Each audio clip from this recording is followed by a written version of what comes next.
Good morning, Paname. Alors aujourd'hui, vous n'allez rien apprendre. Je ne vais vous dire que des banalités dans le désordre, des choses qui n'ont aucun rapport entre elles a priori, et qui finalement, quand on les remet dans un puzzle, dans un contexte, même dans une chronologie, on s'aperçoit que sans être complotiste, il y a tellement d'illogisme partout que forcément ça doit faire partie d'un plan. Alors ça s'appelle le complotisme ou la logique.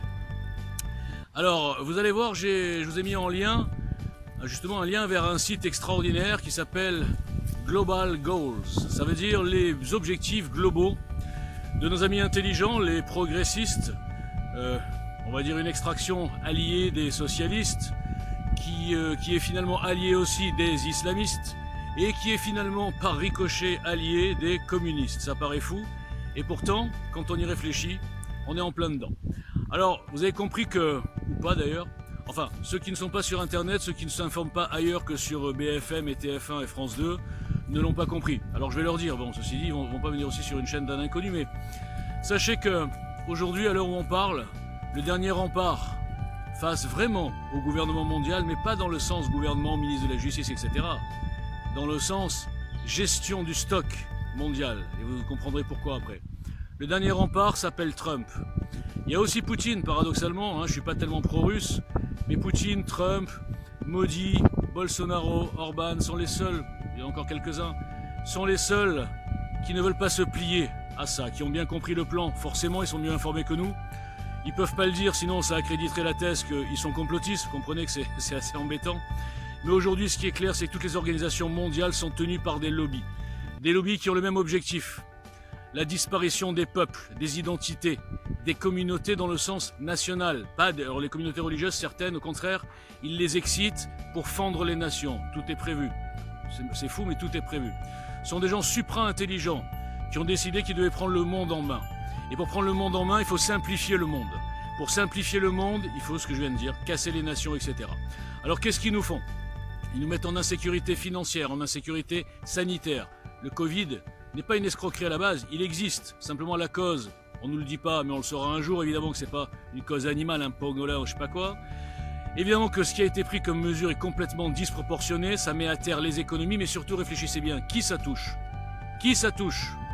Ça touche pas les pauvres, finalement ils ont quand même leur revenu minimum. Ça touche pas les riches, et même si ça ne les touche pas longtemps. Ça touche les classes moyennes, ça touche les auto-entrepreneurs, ça touche les commerçants, ça touche tout un pan de chefs d'entreprise, de petites PME qui vont tomber qui vont être déclassés et tomber dans la classe des pauvres, donc manipulables. Ils veulent pas une société 40-40-20, ils veulent une société 80-20. Et les 20 en question, c'est la caste. La caste au sens élargi du terme. Tout ce que je vous dis paraît complètement dingo, mais je vous assure qu'il y a des indices forts. Aujourd'hui, donc l'ennemi c'est Trump. Concrètement, c'est que Trump qui peut empêcher ça. Macron est un complice, Macron était placé là.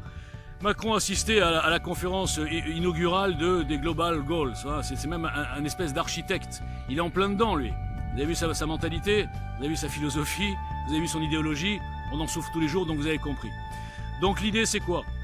C'est qu'il faut abattre Trump. Qu'est-ce qu'on nous dit dans les médias français? Qu'est-ce qu'on prend de Trump? On prend son côté bourru, son côté qui paraît un peu raciste, il paraît un peu misogyne, etc. Mais c'est rien ça, à côté de ce qu'il y a en face. Ce qu'il y a en face, c'est les destructeurs du monde. Ce qu'il y a en face, c'est les profiteurs du monde. Sous couvert, soi-disant, d'antiracisme, d'égalitarisme, ils se gavent. Ils se gavent sur le terreau des bonnes intentions. Ils passent pour le camp du bien. Ils ont monté en épingle l'histoire des Black Lives Matter.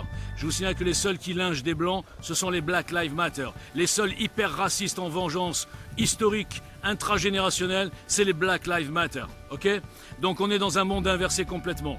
Les seuls racistes ici en France, c'est pas les Français, comme vous et moi, comme ça qui en ont rien à foutre, des Arabes ou des Noirs. Ce qu'ils veulent pas, c'est qu'on leur prenne leurs valeurs, c'est qu'on les insulte et c'est qu'on les agresse.